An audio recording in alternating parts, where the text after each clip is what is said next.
O superintendente regional da Polícia Federal no Amazonas, Eduardo Alexandre Fontes, afirmou em entrevista coletiva na noite desta quarta-feira que o pescador Amarildo da Costa Oliveira, também conhecido como Pelado, confessou que matou e enterrou os corpos do indigenista Bruno Pereira e do jornalista britânico Dom Phillips na região do Rio Javari.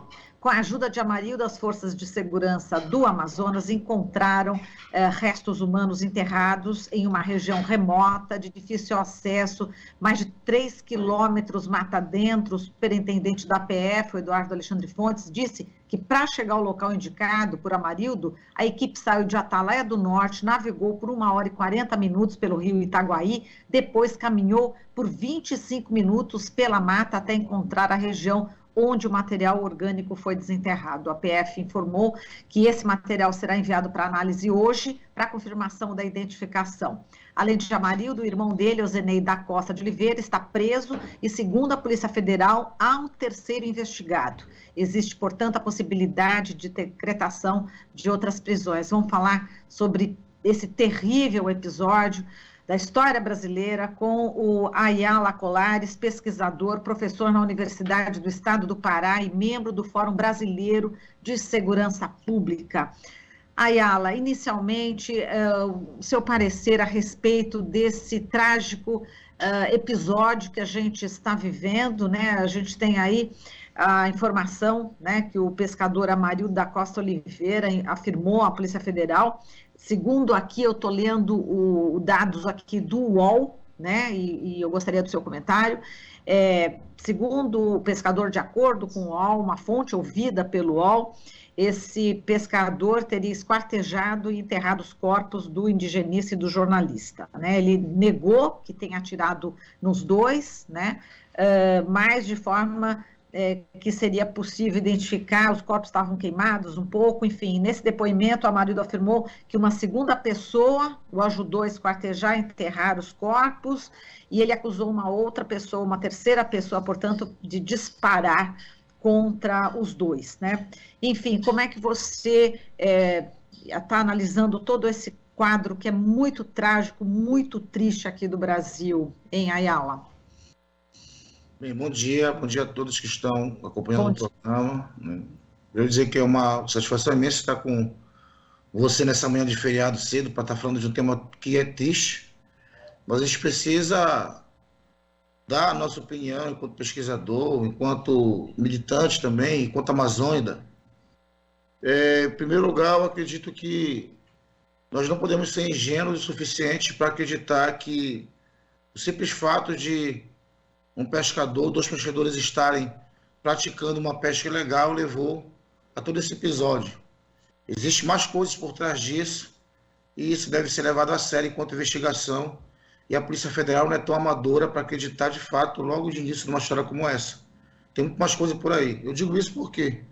Porque nos últimos anos nós vemos acompanhando cada vez mais o fortalecimento de uma rede criminosa na região que acaba conectando essas várias modalidades de crimes que vão desde o garimpo ilegal, da exploração ilegal de madeira, do desmatamento, do tráfico de drogas, da bipirataria, do contrabando, e esse dado novo que entra, até considero que é um dado novo por o fato de nós não termos nos relatórios apresentados com tanta intensidade essa questão que envolve a pesca ilegal. Mas, de qualquer forma, toda essa relação criminosa que vem se estabelecendo, ela coloca sob ameaça as comunidades ribeirinhas da Amazônia, ela coloca sob ameaça os povos indígenas, os povos quilombolas, ou seja, nós vivemos hoje numa região que ela vem apresentando uma série de conflitos, sobretudo em função dessa fragilidade que envolve as políticas ambientais, as políticas de proteção dos indígenas, todo esse aparelhamento que órgãos que deveriam estar prestando apoio para os povos da floresta e para a natureza, deveriam estar prestando esse apoio, não estão prestando, porque há um aparelhamento. E isso acaba, de certa forma, contribuindo para que, então, atividades criminosas venham ganhando força. Então, eu costumo dizer que essa região do Javari, e esse problema que foi apresentado recentemente, que felizmente chegou a esse desfecho, ela é apenas a ponta do iceberg de uma série de problemas que vem se intensificando e que nós precisamos ficar muito atentos em relação a isso. Agora, Ayala, a gente que está aqui no Sudeste, né? Eu, quando tive essa informação, me surpreendeu bastante. Autoridades, né, prefeitos aí de municípios já chegaram, enfim, meio que querendo se solidarizar com o pescador. Enfim, eu não sei como é que vocês receberam aí essa informação dessa aproximação de autoridades nesse caso, mas mais na defesa desse pescador, o Amarildo, o primeiro, né, que foi preso. Como é que vocês viram isso? A gente sempre tem que ter cuidado para fazer determinadas análises em relação a determinados contextos, para a gente acabar não deixando de fora toda essa rede que é muito mais ampla do que a gente imagina. Então, o pescador, que nesse caso está aí nessa situação de custódia, pelo fato de se apresentar enquanto um dos principais suspeitos, ou agora ter confessado, ele é apenas mais um que está dentro de uma rede muito mais complexa. Ele aponta do problema. Tem alguém que está por trás. E a gente tem que entender que nós temos um número significativo de políticos na Amazônia que ocupam cargos, né, em nível de Senado, em nível de cargos que envolvem deputado federal, né, prefeitos de cidades e até governadores em alguns casos, que tem uma conexão muito forte com essas atividades que são consideradas crimes ambientais. E que, claro, que começam a enxergar que o trabalho de ONGs, o trabalho de jornalistas que são correspondentes internacionais, que fazem a cobertura da Amazônia para o mundo, em relação de informação, e ambientalistas, e funcionários públicos de órgãos de proteção, que são ativistas, como o exemplo do Bruno. Essas pessoas todas, então, são enquadradas enquanto sujeitos considerados inimigos dessas pessoas, porque eles contrariam a lógica de desenvolvimento pensada por eles. Então, a gente consegue entender melhor isso quando nós enxergamos, então, políticos sendo solidários a um suspeito na prisão e o tempo todo, pessoas que tentaram fazer pouco caso com o desaparecimento, né, a demora que se teve em relação a começar a investigação, inclusive questionamentos que eu acompanhei no Twitter, de pessoas dizendo que era dinheiro público, meu dinheiro está sendo colocado para achar essas pessoas que estavam ali sem ter que estar. Inclusive, várias mensagens falsas que foram apresentadas. Mostra, por exemplo, o quanto que nós ainda estamos num país que precisa melhorar muito, né?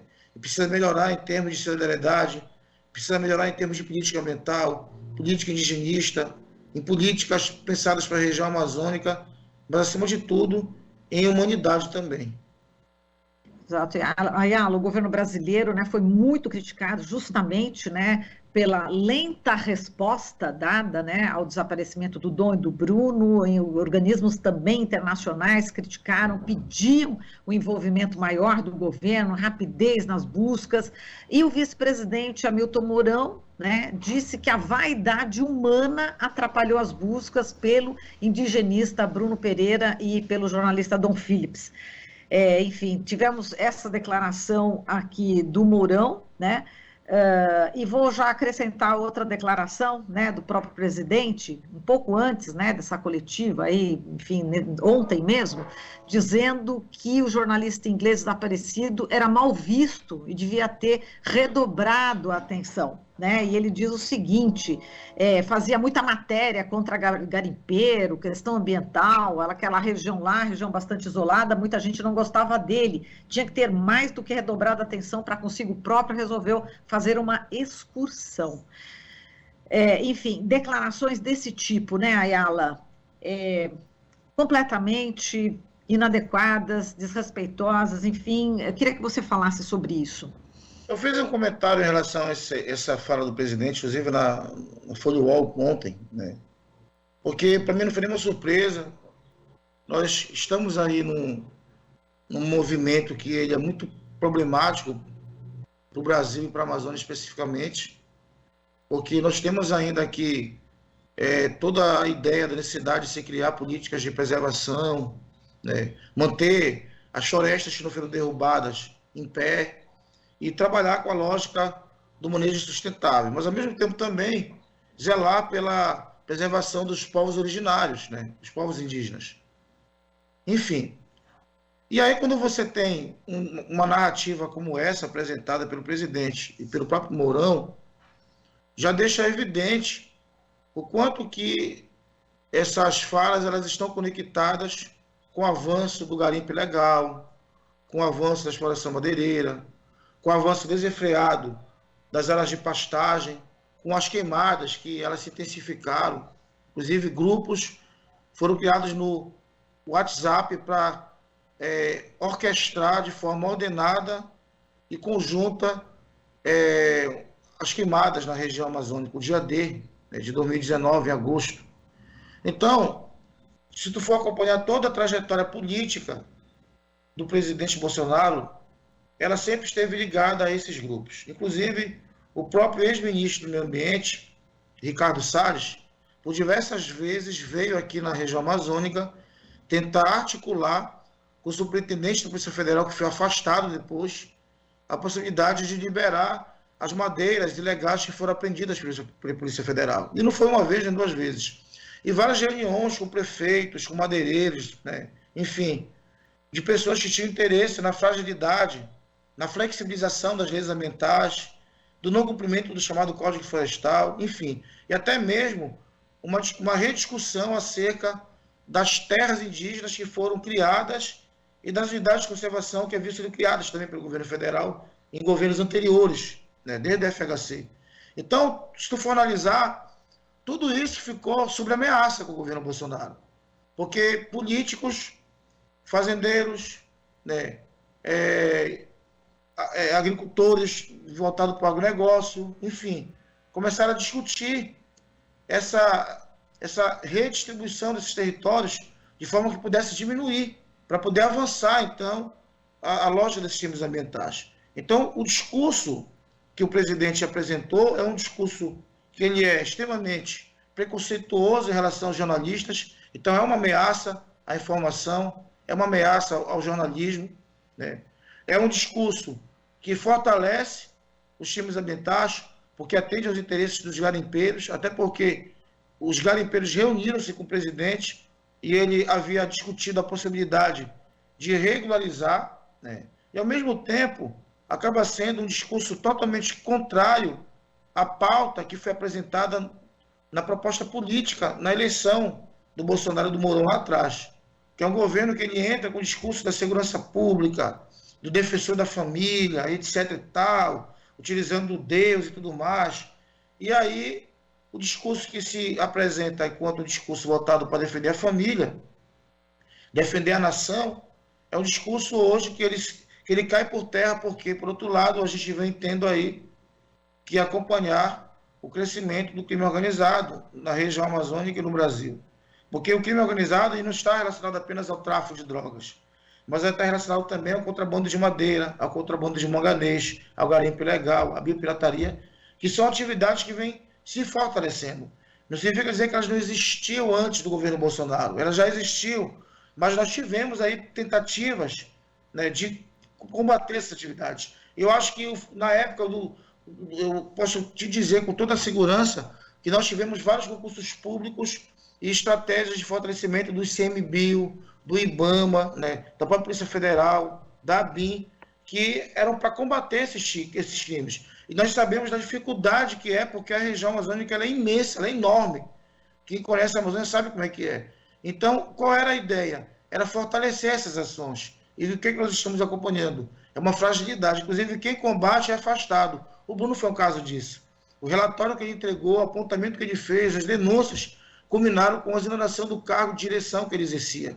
E a mesma coisa, o superintendente da Polícia Federal no Amazonas, que foi afastado do cargo. Então, o que significa dizer? Que nós temos um presidente que está conectado com o crime na região. Então, ele deve ser responsabilizado. Eu acrescentaria também a FUNAI, né? Quer dizer que está totalmente desmantelada e totalmente contaminada pela presença de militares, não é isso, Ayala? E foi bem de citar a FUNAI, porque eu acabei esquecendo, porque o que acontece? E tu falaste no início sobre isso, né? Hoje, indigenistas da FUNAI, como o Bruno, e tem vários outros exemplos, até porque antes do Bruno teve outro funcionário da FUNAI que foi assassinado, né? E a gente pouco fala nele, né? E tem que ressaltar isso, que nem investigado, parece que a investigação até parou, não caminha, para desvendar a quem interessa o assassinato de funcionários da FUNAI que são ativos, que são militantes da questão indígena, que estão ali fazendo o seu trabalho, dando apoio, protegendo esses territórios. Tem que considerar a quem interessa o assassinato dessas pessoas, né? Enfim. E aí, quando você coloca, por exemplo, militares para estar num órgão como a FUNAI, você quebra essa possibilidade de relacionamento entre esse agente com os indígenas. E eu lembro de uma fala do Bolsonaro, que ele dizia que era preciso incorporar, integrar o indígena, né, à civilização, né, que era isso que iria fazer com que eles pudessem tal, não depender de migalhas, não depender de migalhas dadas pelo governo, porque esse índio integrado à civilização, ele ia poder também explorar o garimpo, etc. Enfim, é uma visão que não entende, por exemplo, que nem todo indígena ele quer ser integrado à civilização, porque a civilização que Bolsonaro fala hoje é a mesma civilização que assassina esse indígena, que invade esse território, que não considera o sagrado, né, que não considera a sua cultura, enfim. Tem muitos elementos que devem ser destacados aqui para poder apontar, por exemplo, o fato de que são, consequentemente, muitas falas que são totalmente falas carregadas de discriminação, de desconhecimento, de ignorância e que fortalecem ações como estas que a gente tem que acompanhar. Porque nós tivemos vários atentados contra povos indígenas na região nos últimos anos, inclusive nos últimos meses, né? Casos de estupro, de violência contra a mulher, de perseguição, de violência contra jovens indígenas, né? Enfim, uma série de problemas, inclusive de invasão de garimpeiros em territórios indígenas, né? Não só na região do Vale do Javari, mas até mesmo aqui no Palácio de Jacareacanga, né, em Itaituba, nós tivemos. E aí problemas que estavam parecendo ser resolvidos voltaram, como até mesmo na Raposa Serra do Sol. Então nós temos explosões de conflitos espalhados por várias regiões. E a gente tem que pontuar isso, que essa fala, né, e esse aparelhamento acaba fortalecendo o tipo de atitudes criminosas que vem se estendendo na região. Exato, a gente estava falando da FUNAI, da presença de militares e da presença também de pastores evangélicos, que é o caso do Amazonas também, né? Pastores evangélicos também atuando aí exatamente como nessa política anti-indigenista, na FUNAI. Isso é um outro problema, porque, assim, olha, para te entender o quanto que é problemático esse cenário para a gente. Porque, olha só, vou te dar um exemplo rapidamente aqui. Nós estamos falando de FUNAI, mas vou te relatar aqui a Fundação Cultural Palmares, que é um outro exemplo. Nós temos hoje no Brasil milhares de comunidades quilombolas. E essas comunidades quilombolas, elas reivindicam hoje seu direito histórico de titulação definitiva. Nós temos comunidades indígenas no Brasil e na Amazônia, em especial onde está essa zona de conflito, que reivindicam a retirada de invasores de seus territórios, tanto madeireiros quanto garimpeiros. E algumas que também reivindicam a titulação definitiva de suas terras como garantias de manutenção da vida, de manutenção da cultura e de manutenção da existência dos povos indígenas. Então, o que está acontecendo hoje? Nós temos todos esses órgãos cristalizados, congelados e aparelhados pelo Estado. Então, não tem mais titulação de terra pela Fundação Cultural Palmares, não tem políticas de apoio às quilombolas, não tem uma presença mais efetiva da FUNAI, são os agentes por conta própria, e quando investiga crimes contra territórios indígenas são afastados, ou então tem toda uma situação que ela acaba dificultando esse serviço. E aí você tem a presença da igreja evangélica. Eu quero deixar bem claro que não tenho nada contra os evangélicos. Não tenho nada, eu acho que nem você também, nós não temos nada contra os evangélicos. O que eu tenho contrário aos evangélicos são quando, por exemplo, eles promovem ações de evangelização, de interferência em territórios sagrados para outras comunidades, como os indígenas, né? Isso é uma violência epistêmica, que a gente chama na ciência, que a gente traduz como uma violência cultural, que ela fragiliza a existência daquele povo. A gente tem que destacar que o Brasil ele é múltiplo cultural, que existe uma diversidade. E esses povos eles são anteriores à chegada do europeu aqui. E nós temos que trabalhar com a preservação dessas identidades dessa cultura. E aí, quando nós temos, por exemplo, ações da igreja, inclusive igrejas evangélicas que estão chegando em territórios indígenas para construir igrejas e fazer o processo de evangelização. Isso acaba fragilizando ainda mais, né, essa identidade, essa resistência, e culmina com o pensamento hegemônico do capital e desse processo civilizatório. Então, a ideia de civilização, que é discutida e defendida pelo governo, é uma civilização que trabalha com a exploração da madeira, do garimpo, né, dos recursos naturais de forma predatória, e que tem que ser evangélica, tem que ser cristã, desconsiderando toda essa história de resistência, de permanência desses povos aqui na região. E eu vejo isso como um problema seríssimo e enquanto uma ameaça para a existência desses povos. Agora, Ayala, a gente sempre ouve, né, o presidente falar que a Amazônia, a soberania da Amazônia está ameaçada, né? Quer dizer, todas essas ameaças que você acabou de falar não são citadas, obviamente, por motivos óbvios, né? Mas ele vive falando dessa história da soberania da Amazônia. A gente teve, inclusive, agora, né, o Boris Johnson, né, do Reino Unido, mostrou bastante preocupação, ele já se manifestou, a comunidade internacional, né, está em peso, né, condenando o que está acontecendo aqui no Brasil, o que está acontecendo na Amazônia. De alguma forma, você acha que pode haver um movimento, enfim, não sei, aqui de dentro para dentro, eu sempre falo assim, poxa, será que agora é o ponto de virada? Será que agora é o ponto de virada? Será que todo mundo vai para a rua? Será que todo mundo agora vai, sabe, se rebelar mesmo? E não acontece. Você tem essa sensação também? E o que você espera, né, a partir desse fato da morte, né, enfim, que vai ser confirmada, hoje a gente vai ter essa confirmação, né, do laudo, enfim, o que você espera, né, que aconteça agora com esse Brasil, sendo que a gente sabe que essa morte também está tendo essa repercussão, porque tem o jornalista inglês, também é isso, né, Ayala? Com certeza, inclusive eu ressaltei isso, porque nós tivemos nos últimos anos várias lideranças indígenas, quilombolas, ambientalistas e pessoas que estavam ativamente na militância em defesa da natureza, em defesa do meio ambiente, em defesa desses povos, foram assassinados, e a mídia, ela deu importância naquele momento e depois desapareceu, né, assim. E nós temos agora essa repercussão internacional.